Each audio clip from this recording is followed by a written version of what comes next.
आज हम आपको हिंदी भाषा फाउंडेशन कोर्स फर्स्ट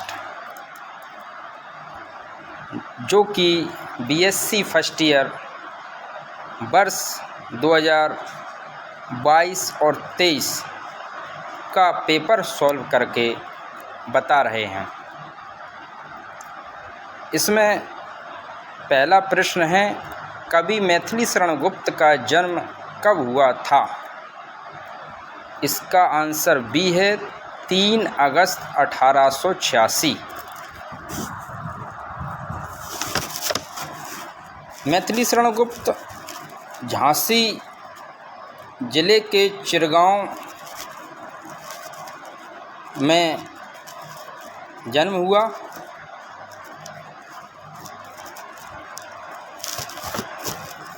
दूसरा प्रश्न है, मैथिलीशरण गुप्त के भाई भी कवि थे, उनका नाम था? तो इसका सही आंसर है सी, सिया राम शरण गुप्त।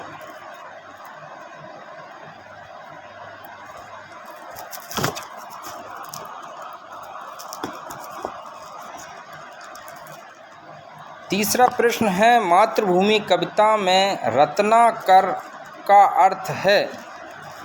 तो इसका सही आंसर है ए, समुद्र। चौथा आंसर है, प्रश्न है, मातृभूमि कविता में मोद का अर्थ क्या है? इसका सही आंसर है ए, खुशी।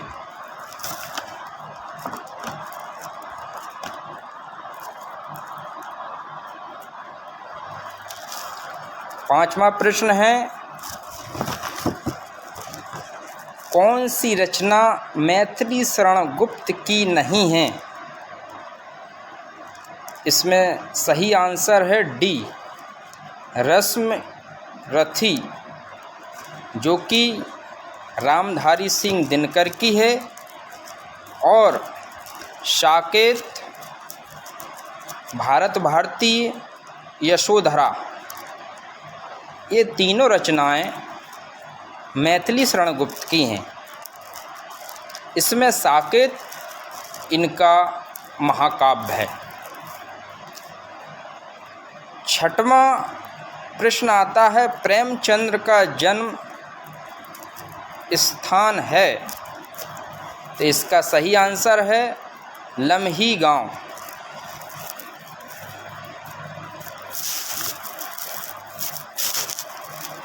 उत्तर प्रदेश जो कि वाराणसी में आता है, 21 जुलाई 1880 में इनका जन्म हुआ, लम्ही गांव। सातवां प्रश्न आपका आता है, कौन सा उपन्यास प्रेमचंद्र का नहीं है? इसमें सी आंसर सही है, जो कि मातृभूमि है। जो उपन्यास नहीं है, प्रेमचंद्र के उपन्यास हैं रंगभूमि, कर्मभूमि और सेवा सदन। मातृभूमि ये कविता है। आठवां प्रश्न आता है, मीर और मिर्ज़ा किस नदी को पार कर शतरंज खेलने जाते थे? यह आपका प्रश्न जो कि मुंशी प्रेमचंद्र की कहानी शतरंज के खिलाड़ी से आया है। इसमें जो सही आंसर है वो है सी, गोमती नदी।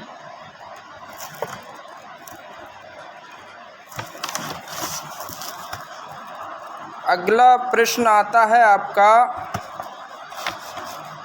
9वां प्रश्न, शतरंज के खिलाड़ी कहानी की पृष्ठभूमि किस शहर की है? इसका सही आंसर है बी, लखनऊ। अगला प्रश्न 10वां प्रश्न आता है आपका, पेश कब्ज है तो यह है एक उर्दू शब्द है। इसका सही आंसर है एक हथियार। 11वां प्रश्न आपका आता है, शरत जोशी का जन्म किस प्रदेश में हुआ? तो शरत जोशी का जन्म मध्य प्रदेश उज्जैन में हुआ। अगला प्रश्न आपका 12वां प्रश्न, शरत जोशी मुख्यतः किस विधा के रचनाकार हैं? तो शरत जोशी जी की विधा है जो विशेष उनकी रचना रही है, रचनाएं उन्होंने लिखी हैं, तो उनकी जो विधा है वो है व्यंग। गद्य की बहुत सी विधाएं होती हैं, उसमें से शरत जोशी जो विशेषकर उनने जो रचनाएं की हैं वो व्यंग रूप में की हैं। अगला प्रश्न आता है आपका 13वां प्रश्न, जीप पर सवार इल्लियाँ व्यंग में किससे अन्य की अधिष्ठात्री देवी कहा गया है? इसका सही आंसर है अन्नपूर्णा देवी। जे व्यंग शरत जोशी द्वारा लिखा गया, जीप पर सवार इल्लियाँ। अगला 14वां प्रश्न आपका आता है, समधन तेरी घोड़ी चने के खेत में गीत लेखक के अनुसार किस बात का पुष्ट प्रमाण है? तो इसका सही आंसर है ए, चने के खेत होने का। 15वां प्रश्न आपका आता है, पब्लिसिटी का अर्थ है? तो इसका सही आंसर बी है, प्रचार प्रसार। और 16वां प्रश्न आपका आता है, राम को कितने वर्ष का वनवास हुआ? तो अधिकतर लोग जानते ही हैं कि श्री राम को 14 वर्ष का वनवास हुआ था। 17वां प्रश्न आपका आता है, कंब रामायण किस भाषा में है? तो इसका सही आंसर ए है, तमिल। 18वां प्रश्न है, भारतीय वाङ्मय में आदि कवि किसे कहा जाता है? तो इसका सही आंसर है डी, वाल्मीकि को। 19वां प्रश्न आता है, राम की माता का नाम था? तो इसका सही आंसर है सी, कौशल्या। 20वां प्रश्न है, राम कथा नामक शोध ग्रंथ किस विदेशी व्यक्ति ने लिखा है?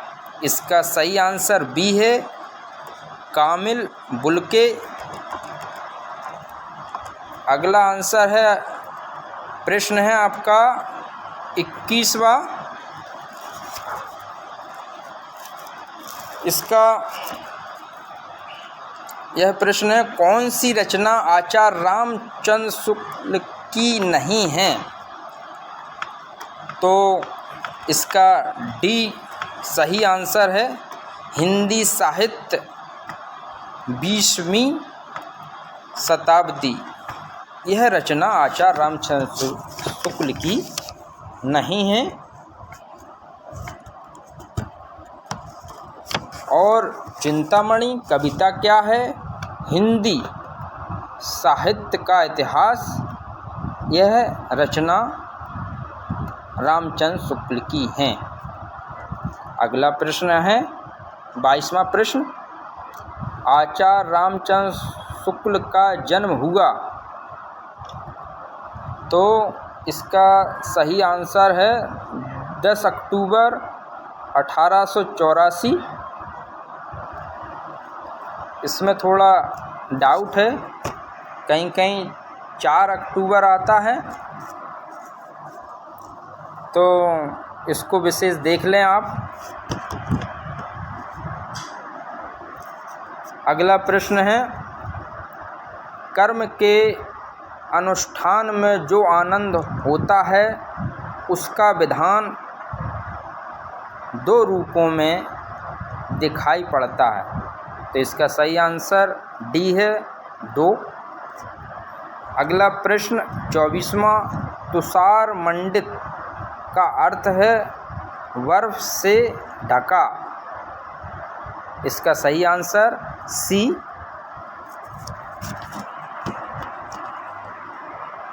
अगला प्रश्न आता है, शास्त्रार्थ करने वाले को कहा जाता है? तो इसका सही आंसर ए बुद्धिवीर।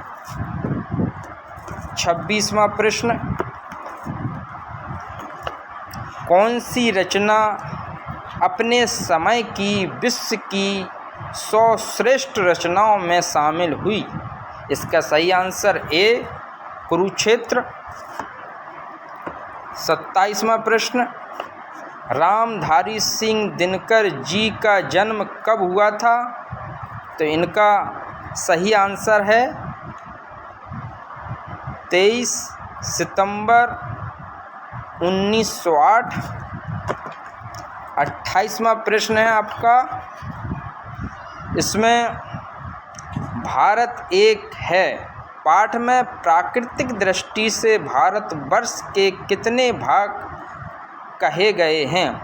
तो इसका सही आंसर सी है 3। अगला प्रश्न आपका आता है 29वां, विंध्य से लेकर कृष्णा नदी के उत्तर तक फैले भाग को कहा जाता है? तो इसका सही आंसर डी है दक्षिण प्लेटो। क्वेश्चन नंबर 30वां, दिनकर जी के अनुसार कौन सी समस्या हमारी राष्ट्रीय एकता की सबसे बड़ी बाधा है? तो इसका सही आंसर है भाषा भेद, जो डी है, डी इसका सही आंसर है। अब आ जाता है 31वां प्रश्न। इसमें पूछा गया है, शंकराचार्य का जन्म किस स्थान पर हुआ? इसका सही आंसर ए है कालड़ी। 32वां प्रश्न आता है,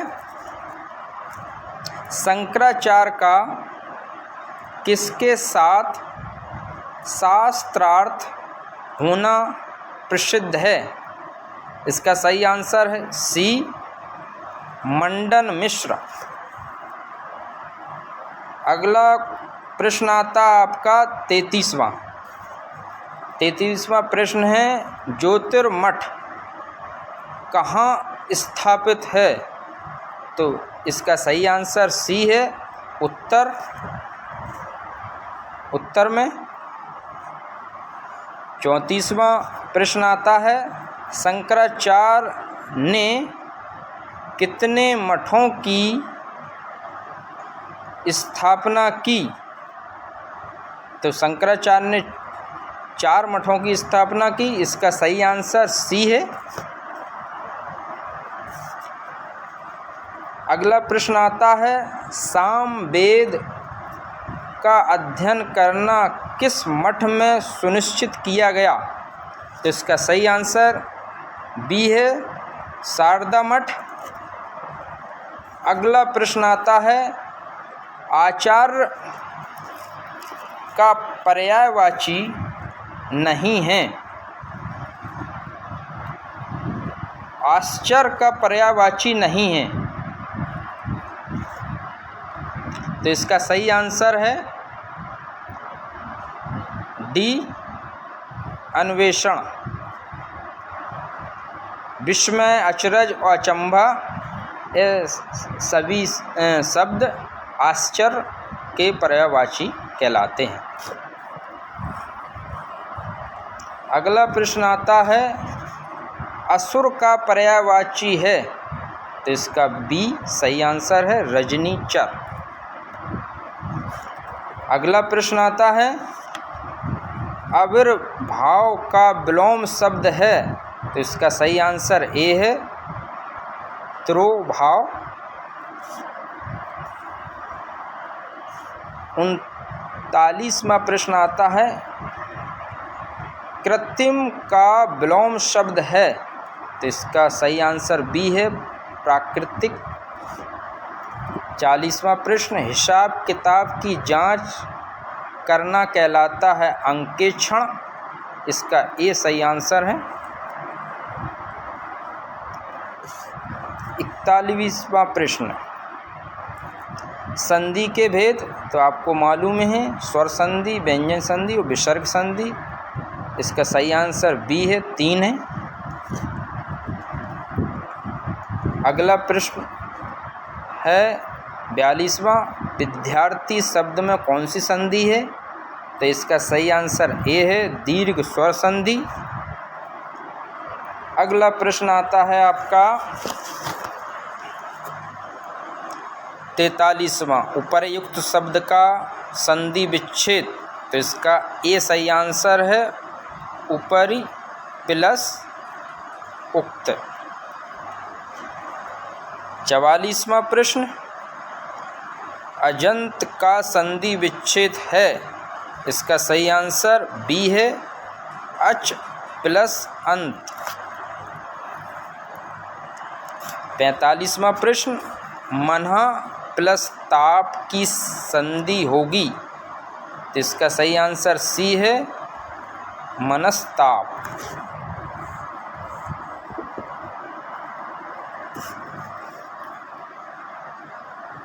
46वां प्रश्न आपका आता है धर्म शब्द में कौन सी धातु है। तो ध्र, सी सही आंसर है इसका। 47वां प्रश्न विशिष्टाद्वैत के प्रवर्तक आचार्य हैं।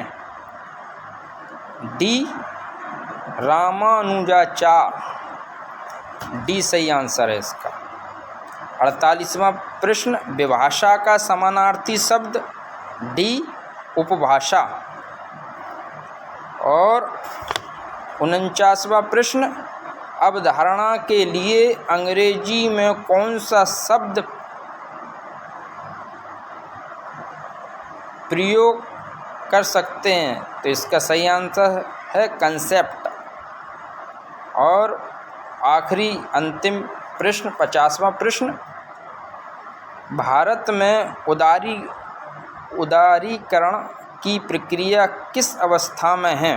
तो इसका सही आंसर बी है, विकासशील। आज हमने आपको जो प्रश्न बताए हैं उससे आपको यह मालूम हो जाएगा कि किस प्रकार के प्रश्न फाउंडेशन कोर्स में पूछे जाते हैं। तो आप इस वीडियो को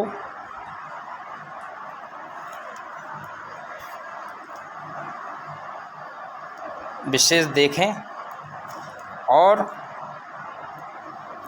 इसको शेयर करें और सब्सक्राइब करें। धन्यवाद।